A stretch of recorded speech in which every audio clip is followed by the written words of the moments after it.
জাতীয় ঐক্য নষ্ট হওয়ায় ভারত ট্রাম্প কার্ড খেলছে বললেন মাহমুদুর রহমান।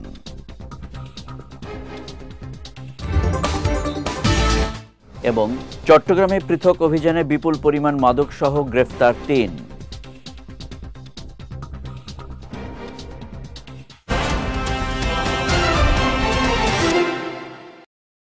আসসালামু আলাইকুম। চট্টগ্রাম সংবাদে আমন্ত্রণ জানাচ্ছি আমি কনুজ শিকদার। শুনছিলেন শিরোনাম, এবারে বিস্তারিত। জাতীয় ঐক্য নষ্ট হওয়ার কারণে ভারত ও ফ্যাসিবাদরা ট্রাম্প কার্ড খেলার সুযোগ পাচ্ছে বলে মন্তব্য করেছেন দৈনিক আমার দেশ পত্রিকার সম্পাদক মাহমুদুর রহমান। সকালে চট্টগ্রাম প্রেস ক্লাব মিলনায়তনে ক্লাবের দেয়া এক সংবর্ধনা ও সাংবাদিকদের মতবিনিময় সভায় তিনি এই মন্তব্য করেন। বলেন, ভারত ও ফ্যাসিবাদরা এত তাড়াতাড়ি পরাজয় মেনে নেবে না।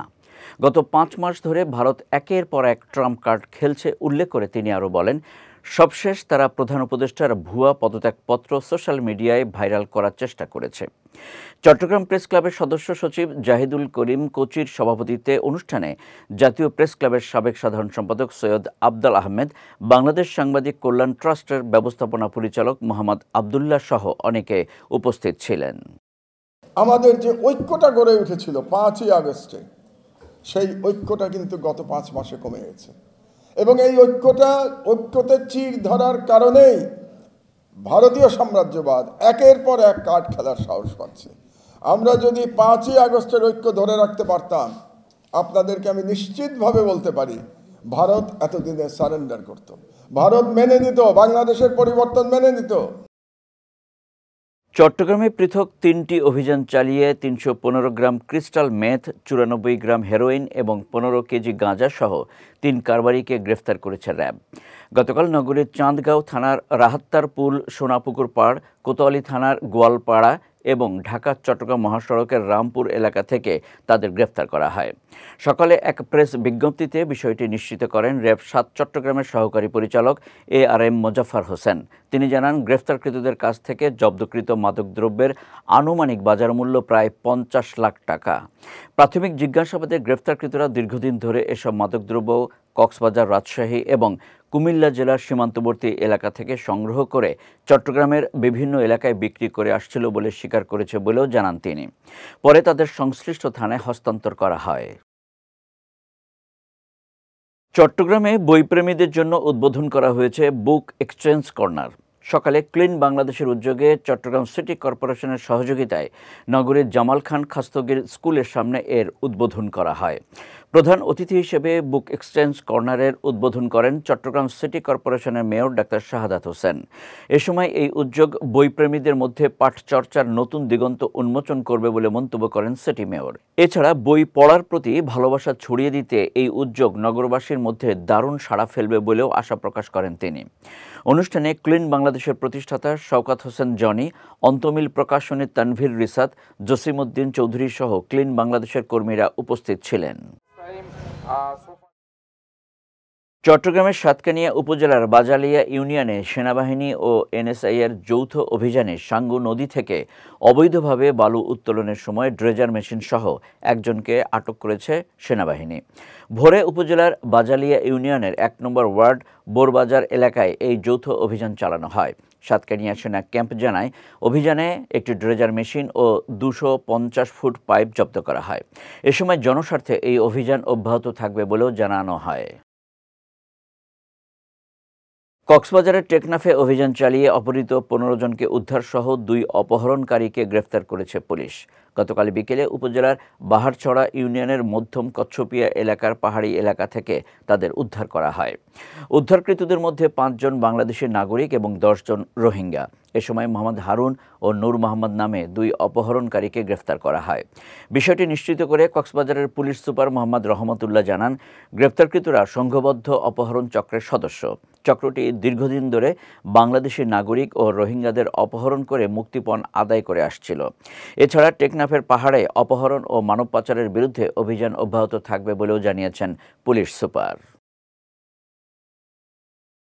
বৈষম্যহীন দেশ গড়তে সুশাসন ও ন্যায় বিচার প্রতিষ্ঠা করতে হবে বলে মন্তব্য করেছেন বাংলাদেশ ইসলামী ফ্রন্টের মহাসচিব শ.উ.ম.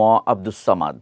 গতকাল চট্টগ্রামের কর্ণফুলী AJ চৌধুরী কলেজ মাঠে বাংলাদেশ ইসলামী ছাত্র সেনা চট্টগ্রাম দক্ষিণ জেলার ৪৫তম প্রতিষ্ঠা বার্ষিকী উপলক্ষে আয়োজিত ছাত্র সমাবেশে এই মন্তব্য করেন তিনি। এ সময় মাওলানা এস.এম. শাহজাহান, নুরুল হক চিশতি, নুরুল ইসলাম জিহাদি সহ অনেকে উপস্থিত ছিলেন। মাদক সন্ত্রাসী চাঁদাবাজ মুক্ত একটি সুন্দর সমাজ গড়ে তোলার আহ্বান জানিয়ে বাংলাদেশ ট্যুরিস্ট পুলিশের অতিরিক্ত ডিআইজি আপেল মাহমুদ বলেছেন, একটি সুন্দর সমাজ গড়তে হলে মাদক থেকে যুব সমাজকে ফিরিয়ে আনতে হবে। গতকাল চট্টগ্রামের খতিবের হাট আদর্শ সমাজের উদ্যোগে মাদক, সন্ত্রাসী, চাঁদাবাজি, বাল্যবিবাহ ও যৌতুকের বিরুদ্ধে আয়োজিত সমাবেশে একথা বলেন তিনি। এ সময় মোহাম্মদ জসিমউদ্দিনের সভাপতিত্বে সমাবেশে মঈনুদ্দিন মনা, পাঁচলাইশ থানার ভারপ্রাপ্ত কর্মকর্তা মোহাম্মদ সোলাইমান সহ অনেকে বক্তব্য রাখেন। চট্টগ্রামের বাঁশখালীতে ১৬টি দেশীয় অস্ত্রসহ ১২ ডাকাতকে আটক করেছে কোস্টগার্ড।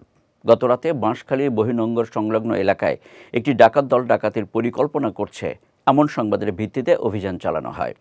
অভিযানে খাটখালী নদীর মোহনায় সন্দেহজনক একটি কাঠের নৌকায় তল্লাশি চালিয়ে ডাকাতির কাজে ব্যবহৃত ৫টি ছুরি, ৬টি চাপাতি, ৫টি শাবল ও ২টি হাতুড়ি সহ ১২ ডাকাতকে আটক করা হয়। পরে জব্দকৃত আলামত সহ আটককৃতদের বাঁশখালী থানায় হস্তান্তর করা হয়। যুক্তরাষ্ট্র বিএনপির দপ্তর সম্পাদক ও চট্টগ্রাম সমিতির সহ সভাপতি মোহাম্মদ সেলিমকে দেশে ফেরায় সংবর্ধনা দিয়েছে স্থানীয় নেতাকর্মীরা। শুক্রবার বিকেলে রাউজানের গহিরায় তাকে এই সংবর্ধনা দেয়া হয়। চট্টগ্রাম উত্তর জেলা স্বেচ্ছাসেবক দলের সাবেক ক্রীড়া বিষয়ক সম্পাদক মোহাম্মদ আলী সুমনের সভাপতিত্বে অনুষ্ঠানে রাউজান উপজেলা যুবদল নেতা শহীদ চৌধুরী, সাবেক ছাত্রদল নেতা জুয়েল চৌধুরী সহ অন্যান্যরা উপস্থিত ছিলেন। পরে গহিরায় সাবেক সংসদ সদস্য সালাউদ্দিন কাদের চৌধুরীর কবরে শ্রদ্ধা জানান মোহাম্মদ সেলিম সহ অন্যান্যরা। বিএনপির ভারপ্রাপ্ত চেয়ারম্যান তারেক রহমান ঘোষিত ৩১ দফা বাস্তবায়নের লক্ষ্যে আলোচনা সভা ও শীত বস্ত্র বিতরণ করেছেন চট্টগ্রামের খুলশী থানা ছাত্রদলের বর্তমান ও সাবেক নেতৃবৃন্দরা। গতকাল খুলশী এলাকার টাইগার পাস বহুমুখী উচ্চ বিদ্যালয়ের মাঠ প্রাঙ্গণে এর আয়োজন করা হয়। সভা শেষে নগরীর প্রায় ৫ শতাধিক অসহায় মানুষের মাঝে কম্বল বিতরণ করা হয়। এ সময় খুলশী থানা ছাত্রদলের আহ্বায়ক ওমর ফারুকের সভাপতিত্বে সভায় চট্টগ্রাম মহানগর যুবদলের সাবেক সভাপতি মোশাররফ হোসেন দীপ্তি, নগর ছাত্রদলের আহ্বায়ক সাইফুল আলম সহ অনেকে উপস্থিত ছিলেন। চট্টগ্রামের আগ্রাবাদে সোনালী লাইফ ইন্স্যুরেন্সের নতুন অফিসের উদ্বোধনী অনুষ্ঠান অনুষ্ঠিত হয়েছে। গতকাল নগরীর সোনালী লাইফ আগ্রাবাদ শাখার ব্রাঞ্চে এই অনুষ্ঠান সম্পন্ন হয়। সোনালী লাইফের এই নতুন উদ্যোগটি গ্রাহক সেবার মানকে আরও উচ্চতায় নিয়ে যাবে এবং চট্টগ্রাম অঞ্চলে বীমা শিল্পের উন্নয়নে গুরুত্বপূর্ণ ভূমিকা রাখবে বলে আশা প্রকাশ করেন বক্তারা।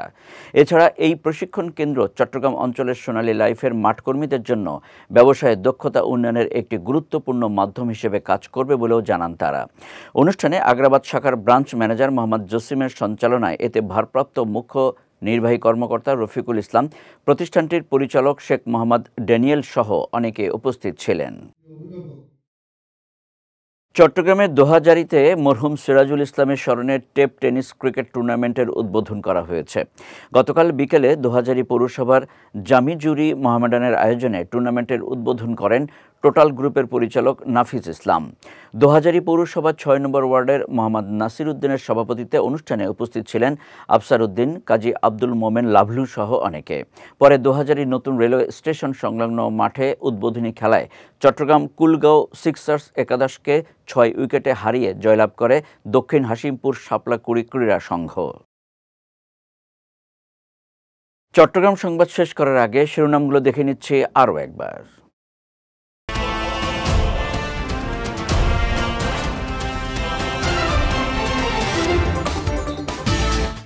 জাতীয় ঐক্য নষ্ট হওয়ায় ভারত ট্রাম্প কার্ড খেলছে বললেন মাহমুদুর রহমান।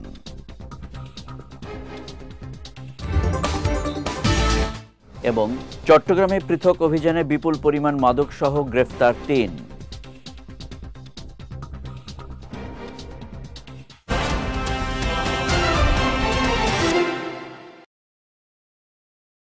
চট্টগ্রাম সংবাদ শেষে আজকের মতো আমি কনুজ শিকদার আপনাদের কাছ থেকে বিদায় নিচ্ছি। রাত ৯টায় আমাদের পরবর্তী বিজয় রাতের সংবাদ দেখার আমন্ত্রণ রইল। এছাড়াও আজকের চট্টগ্রাম সংবাদের ভিডিও দেখতে পারেন আমাদের ইউটিউব এবং ফেসবুক পেজে। আমাদের ইউটিউব হলো youtube.com/BJTV Official এবং আমাদের ফেসবুক পেজ হলো facebook.com/BJTV Limited। এতক্ষণ সঙ্গে থাকার জন্য ধন্যবাদ সবাইকে।